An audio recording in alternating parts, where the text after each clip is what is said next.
Millions watched the moment unfold on screens around the world. The sleek, silver private jet sitting motionless on the tarmac, a symbol of unimaginable wealth brought to a sudden, jarring halt. But what they saw, the frustrated billionaire pacing. Beside his grounded marvel, the frantic flurry of mechanics was just the surface. They didn't see the truth of the man who stepped forward, the grease-stained hands that would touch a fortune, the quiet despair in his eyes, or the chilling command whispered just out of earshot. They didn't know the story of Leo, a mechanic, fighting to keep his head above water, whose life was about to collide with a force that could either crush him or lift him to impossible heights. Leo wiped a bead of sweat from his brow, the late afternoon sun beating down on the cracked asphalt of the small regional airport.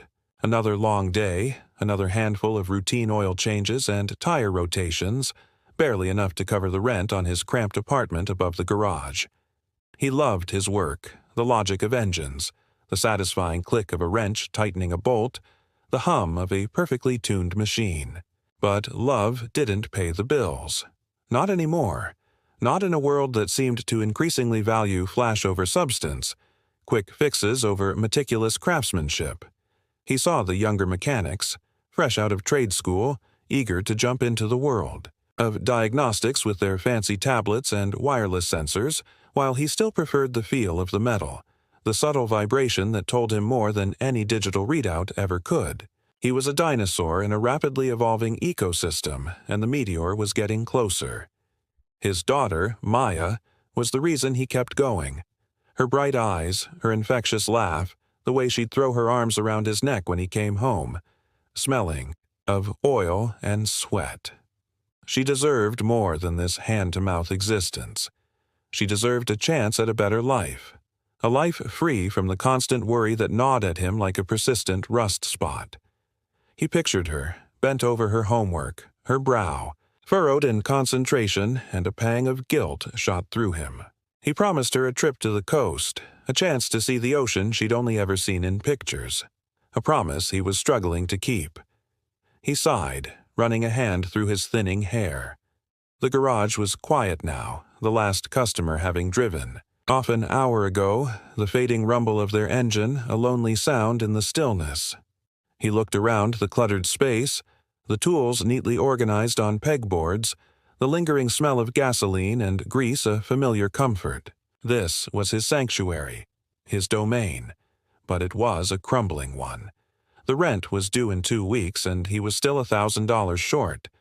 He'd considered selling some of his tools, the vintage Snap-on set his father had given him, but the thought felt like a betrayal. It was like selling a piece of his own history, his own identity.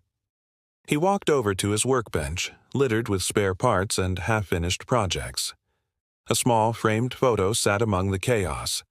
Maya, beaming, holding up a drawing of a bright red car with wings. "You can fix anything, Daddy," she'd written on it in wobbly letters. He picked it up, a lump forming in his throat.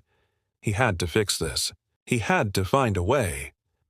Just then, the office door creaked open, and Maria, his only employee, a no-nonsense woman with a kind smile and a knack for keeping his chaotic life in order, poked her head in. "Leo," she said, her voice low, a hint of worry in her eyes. "There's a call, emergency, says it's about Mr. Sterling's jet." Leo's heart skipped a beat. Mr. Sterling, the billionaire, the man whose name was synonymous with power and extravagance. His private jet was a legend in aviation circles, a flying palace, and it was grounded here, at this small, forgotten airport. He wiped his hands on a rag, his mind racing. A billionaire's jet, the kind of job that could pay the bills, and then some, but the kind of job that also came with immense pressure, with the weight of expectation from someone who was used to getting what he wanted instantly. He walked into the cramped office, the air thick with the smell of stale coffee. Maria was holding the phone, her expression unreadable. He took a deep breath and took the receiver. "Leo Walker, Walker's Garage," he said, his voice steady, belying the tremor in his hands. The voice on the other end was crisp, authoritative, and impatient. "Mr. Walker, this is Mr. Sterling's, Chief of Staff. Mr. Sterling's jet has experienced a critical malfunction on the tarmac at your airport. We require immediate assistance. We understand you are the only certified mechanic available." Leo's mind went into overdrive. Critical malfunction on the tarmac at his airport. He was the only one. The weight of it settled on his shoulders, heavy and suffocating. This wasn't just a broken-down car. This was a multi-million-dollar aircraft carrying a man who could probably buy and sell his entire town without blinking. "Yes, sir," Leo said, his voice a little hoarse. "I understand. Can you describe the issue?" The Chief of Staff gave a brief technical description of a hydraulic system failure. Leo listened intently, his years of experience kicking in. It sounded serious. Complex. Not something you could fix with a quick patch. "I see," Leo said, his mind already picturing the intricate network of pipes and valves. "I'll need to see it myself to assess the full extent of the damage. I'll head over to the tarmac. Immediately." "Excellent," the Chief of Staff said, a note of relief in his voice. "Mr. Sterling is eager to depart. Time is of the essence." Understatement of the year, Leo thought. Eager to depart. Of course he was. Billionaires didn't wait. The world waited for them. He hung up the phone, his heart pounding in his chest. This was it. The opportunity he'd been waiting for. A chance to prove himself, to earn enough to give Maya the life she deserved. But it was also a gamble. If he failed, if he couldn't fix it, the consequences could be disastrous, not just for his reputation, but for his future. Maria was watching him, her eyes filled with a mixture of apprehension and hope. "You can do it, Leo," she said, her voice soft. "You're the best." He managed a small smile. "Thanks, Maria. Wish me luck." He grabbed his toolbox, the familiar weight a comforting presence in his hand. As he walked out of the garage and towards the airport, the setting sun cast long shadows across the tarmac. The air was still and quiet, the only sound the distant hum of air traffic. And then he saw it. The jet, a magnificent, gleaming silver bird, grounded, its wings clipped by a mechanical failure. It sat there like a wounded eagle, a symbol of power brought low. And standing beside it, a small figure radiating impatience and frustration, was Mr. Sterling himself. Leo took a deep breath and started walking. The fate of a billionaire's journey and the future of a struggling mechanic hung in the balance. The wind picked up, whipping his hair around his face, carrying with it the scent of jet fuel and the unspoken promise of either triumph or disaster. He felt a knot tighten in his stomach, a mixture of fear and exhilaration. This was more than just a job. This was a test, and he had to pass it. He had to. For Maya. For himself. He walked towards the jet, towards the man who held his future. In his hands, the weight of the moment pressing down on him. The stage was set, the players were in position, and the curtain was about to rise on a drama that no one could have predicted. The silence on the tarmac was deafening, broken only by the distant sounds of the city and the frantic thoughts swirling in Leo's mind. He was about to step into a world he only saw on television, a world of unimaginable wealth and power, a world where a single mistake could have devastating consequences. And he was just a mechanic from a small town, with grease under his fingernails and a daughter who believed he could fix anything. He hoped she was right.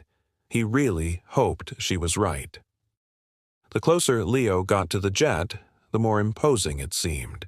It wasn't just a machine. It was a statement, a declaration of status, a monument to success. And it was broken.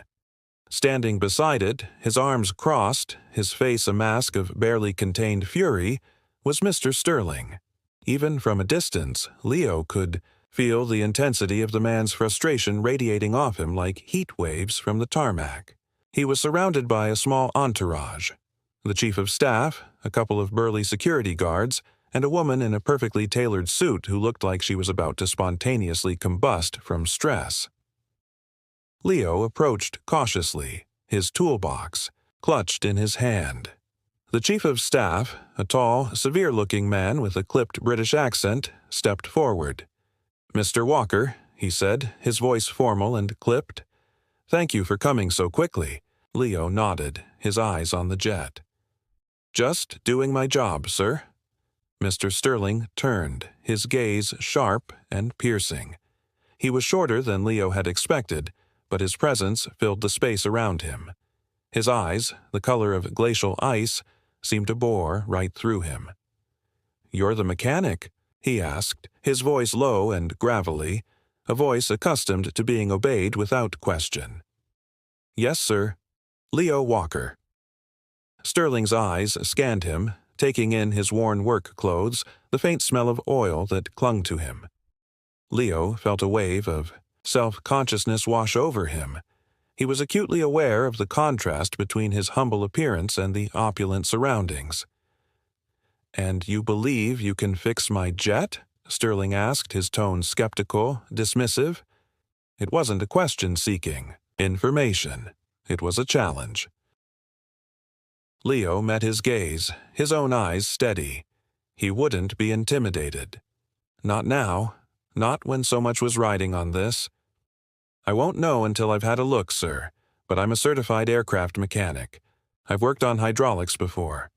Sterling grunted, a sound of impatience. "Well, don't just stand there. Look, and be quick about it. I have a very important meeting in Geneva I am now missing." "Yes, sir." Leo walked towards the jet, his mind already switching gears, focusing on the technical problem. He needed to ignore the billionaire, the pressure, everything else. He needed to focus on the machine.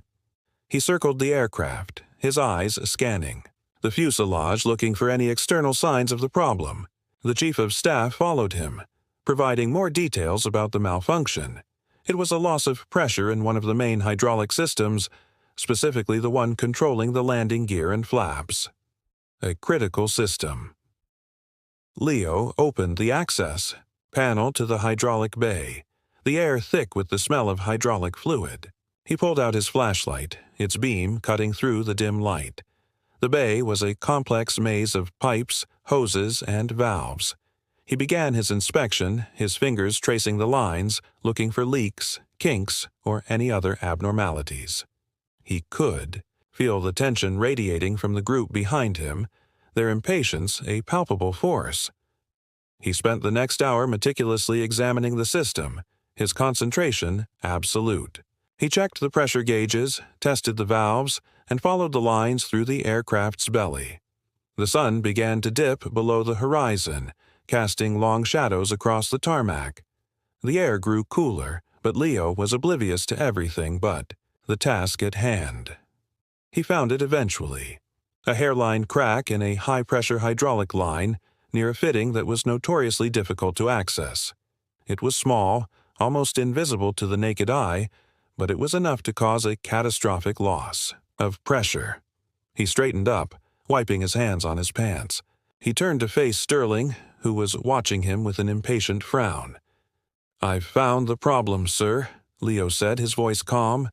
"There's a crack in one of the main hydraulic lines. It's a difficult spot to reach, but it's fixable." A flicker of something. Relief crossed Sterling's face, quickly replaced by his usual stern expression. "Fixable? How long will it take?" "I'll need to patch the line and then replace the fitting," Leo explained. "It's not a quick job. It's going to take several hours, maybe more, depending on how difficult it is to access the fitting." Sterling's face darkened. "Several hours? Unacceptable. I need to be in Geneva tonight." "Sir, with all due respect, this is not a simple repair," Leo said, trying to keep his voice even. "It's a critical system. It needs to be done right. I can't rush this." Sterling took a step closer, his eyes narrowed. "You understand who I am, Mr. Walker? You understand the value of my time?" "Yes, sir, I do," Leo said, holding his ground. "But I also understand the importance of safety. I won't compromise the integrity of the repair, not on an aircraft. The tension in the air was thick enough to cut with a knife. The chief of staff shifted uncomfortably. The security guards stood rigid, their hands clasped in front of them. Sterling stared at Leo for a long moment, his gaze unblinking. Leo could feel the weight of his power, the unspoken threat in his silence. He was used to people bending to his will, to obstacles disappearing with a wave of his hand. And here he was, being told he had to wait by a simple mechanic. Finally, Sterling spoke, his voice low and dangerous. "You will fix it, and you will fix it quickly. I don't care how you do it, just get it done." "I will fix it, sir," Leo said firmly. "As quickly as safely possible," Sterling scoffed, turning away. "Chief of Staff, ensure this man has everything he needs, and ensure he understands the urgency of the situation." "Yes, sir," the Chief of Staff replied, his voice a little strained. As Sterling walked away, the Chief of Staff turned to Leo, his expression a mixture of concern and exasperation. "Mr. Walker, you must understand. Mr. Sterling is not a patient man, and this meeting is extremely important." "I understand," Leo said, though he doubted the Chief of Staff truly understood the pressure he was under. He wasn't just fixing a jet. He was fixing a billionaire's schedule, and that felt like a far more daunting task. He spent the next few hours working tirelessly, the small access bay cramped and uncomfortable. He had to contort his body into awkward positions to reach the damaged line. The fitting was indeed difficult to access, hidden behind a tangle of other components. He worked by the light of his headlamp, the only sound the rhythmic clinking of his tools and the occasional frustrated grunt. He felt the exhaustion creeping in, the long day catching up with him. His hands were sore, his back ached, and his mind was a whirlwind of technical calculations and the constant pressure to work faster. He thought of Maya, of the promise he'd made her. That image fueled him, pushing him to keep going, even when his body screamed for him to stop. At one point, Sterling himself reappeared, hovering nearby, watching him work with an intensity that made Leo's skin crawl. He didn't say anything, just observed, his presence a constant reminder of the stakes. Leo tried to ignore him, focusing on the delicate task of patching the line. He had to be precise. The smallest error could have catastrophic consequences. The hours dragged on. The sky outside turned from a deep blue to a starry black. The Chief of Staff brought him water and a sandwich, which he ate quickly, his eyes never leaving his work. The pressure mounted with every passing minute. He could feel the weight of expectation, the silent demand for speed and perfection. Finally, after what felt like an eternity, he finished the repair. He had patched the line, replaced the fitting, and bled the system. He double-checked his work, his eyes scanning every connection, every valve. It looked good. It felt right. He closed the access panel and straightened up, stretching his aching back. He was covered in grease and sweat, his clothes smeared with hydraulic fluid. He looked like he'd been through a war, and in a way, he had. A war against time, against pressure, against the limitations of his own body. He walked over to where Sterling was standing, his heart pounding with a mixture of exhaustion and triumph. "Sir," he said, his voice raspy, "I've finished the repair. The system should be operational now." Sterling stepped forward, his eyes fixed on Leo's face. There was no sign of relief, no acknowledgement of the effort Leo had put in. Just the same stern, demanding expression. "And you are certain it will hold?" Sterling asked, his voice low and intense.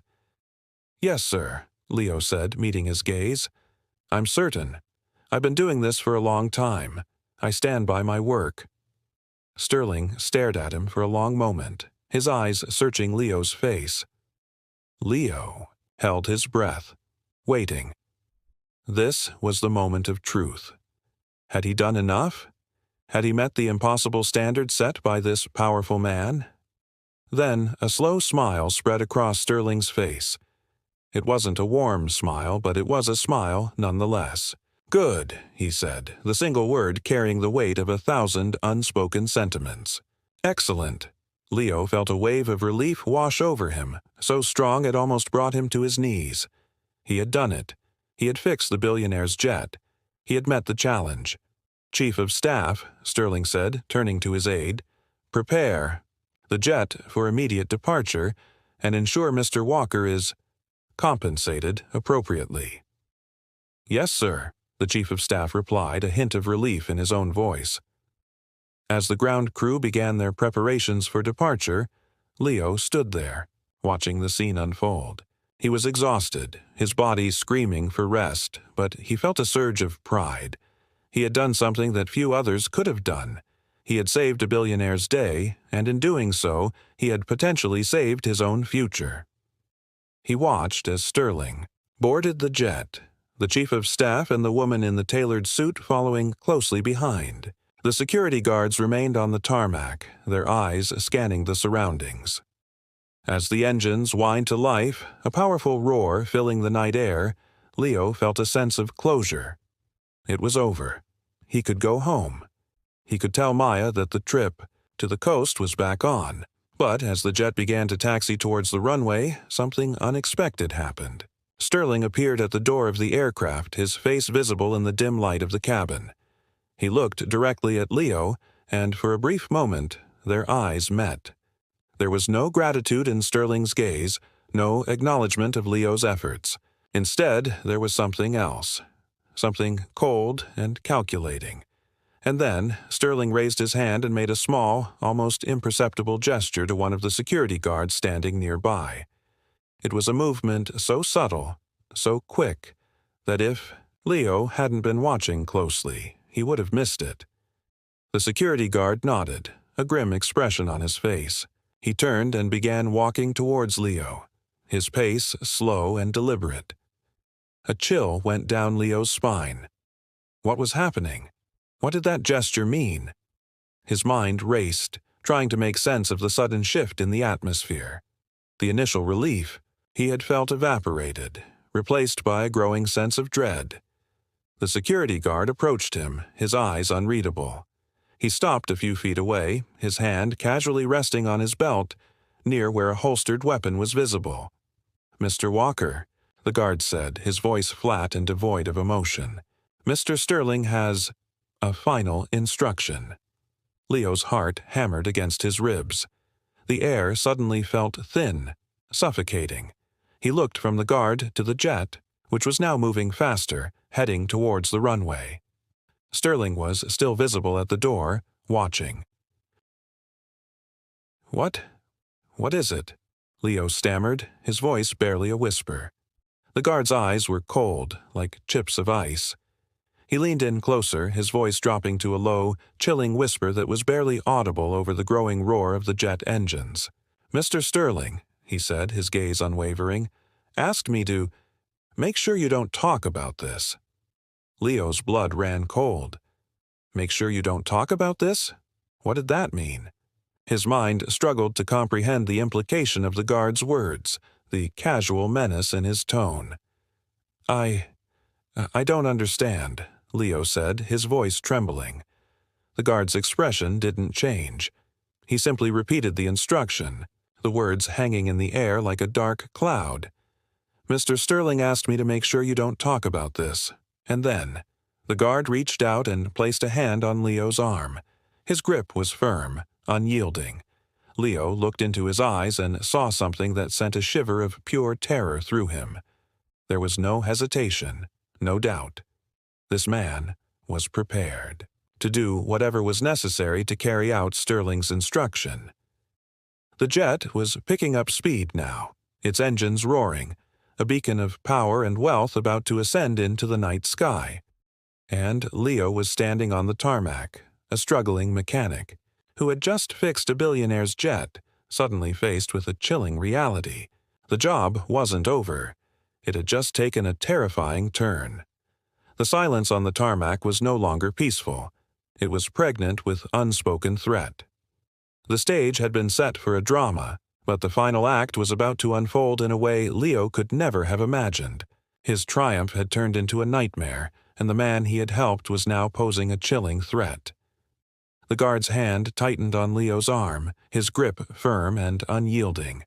The roar of the jet engines was deafening now, a physical force that vibrated through the ground.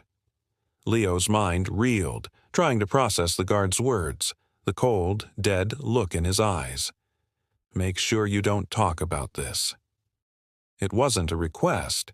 It was a command, delivered with an implied threat that left no room for misinterpretation. Panic flared in Leo's chest, hot and suffocating. He looked past the guard, his eyes fixed on the jet as it hurtled down the runway, gathering speed. Sterling was still visible in the doorway, a dark silhouette against the brightly lit cabin, watching. Watching. Him. A wave of nausea washed over Leo.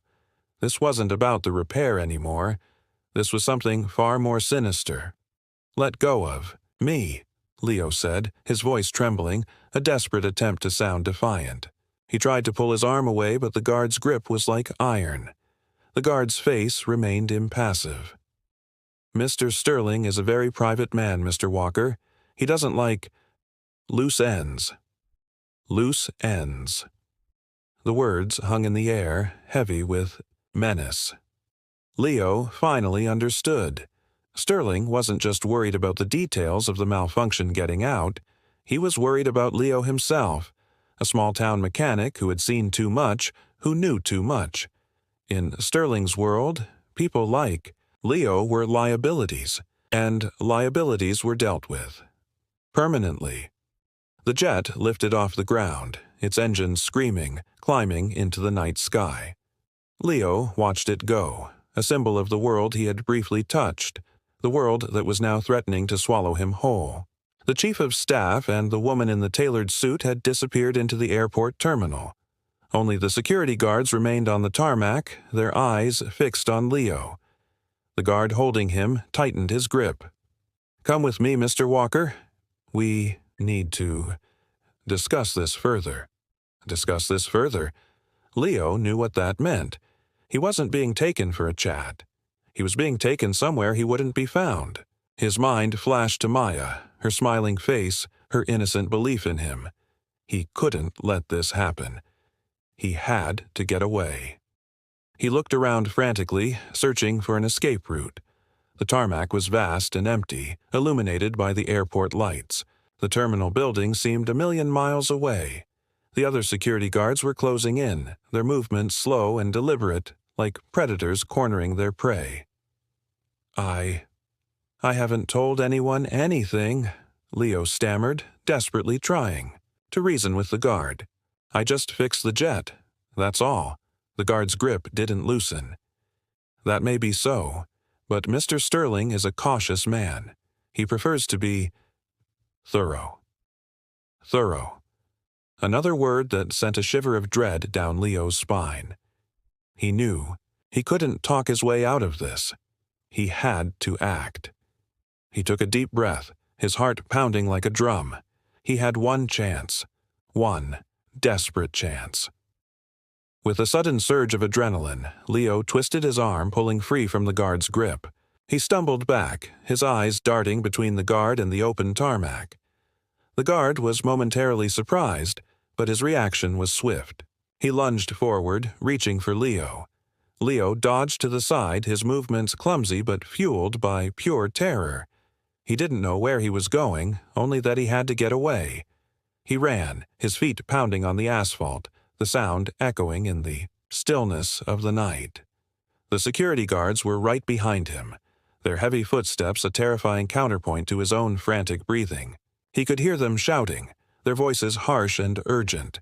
He ran blindly, his lungs burning, his legs aching.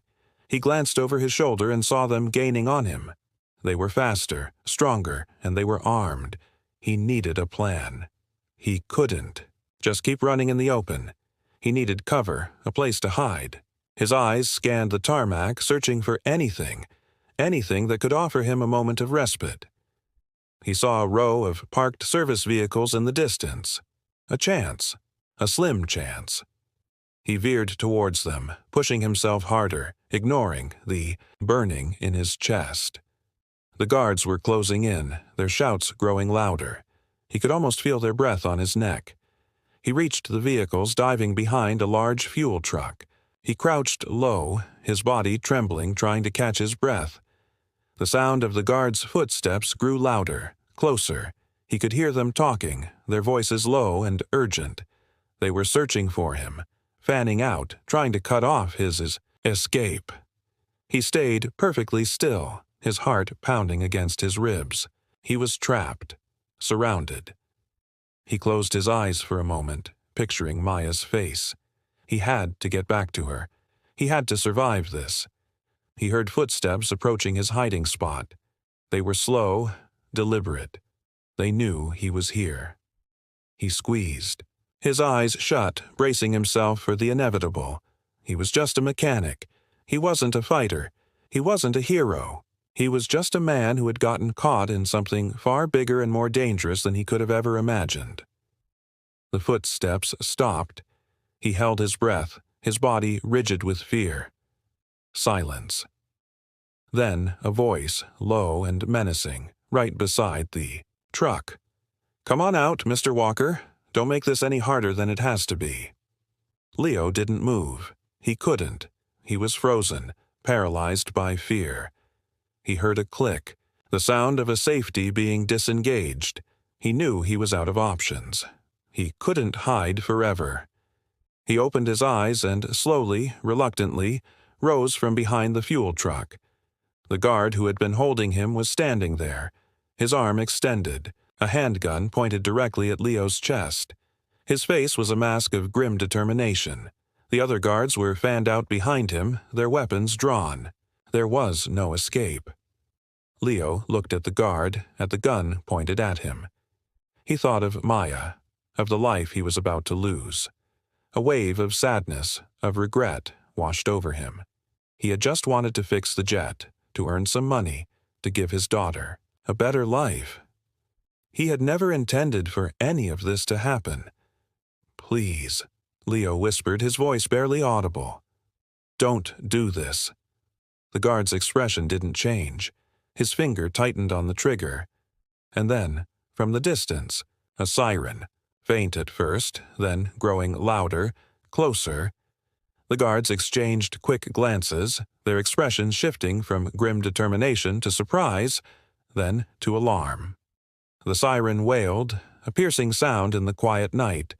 Red and blue lights flashed in, the distance growing brighter as they approached the airport. The guard with the gun hesitated, his aim wavering slightly. What was happening? Who was coming? The siren grew louder, closer. The flashing lights were visible now, cutting through the darkness. It was a police car, or several police cars. The guards were clearly rattled. They lowered their weapons slightly, their eyes darting towards the approaching sirens. Leo seized the opportunity. With a sudden burst of desperate energy, he lunged forward, not towards the guards, but past them, towards the lights and the sound of the sirens. He ran as fast as he could, his legs pumping, his lungs burning. He could hear the guards shouting behind him, their footsteps pounding on the tarmac. But the sirens were closer now, a beacon of hope in the darkness. He ran towards the flashing lights, towards the promise of safety. He didn't look back. He just ran. He reached the edge of the tarmac where the police cars were pulling up, their tires squealing on the asphalt. Officers were jumping out, their hands on their weapons, their faces grim. Leo stumbled towards them, breathless, his body trembling. "Help me," he gasped, collapsing onto the ground, his legs giving out beneath. "Him. They tried to kill me." The officers looked from Leo to the security guards who had stopped pursuing him and were now standing rigidly on the tarmac, their faces unreadable. One of the officers, a woman with a kind but firm expression, knelt beside Leo. "Who tried to kill you?" she asked, her voice calm and steady. "Them," Leo said, pointing a trembling finger towards the security guards. "Mr. Sterling's men. He didn't want me to talk about what happened. Officer followed his gaze, her eyes narrowing. She turned to the other officers, giving them a silent signal. They moved towards the SEC.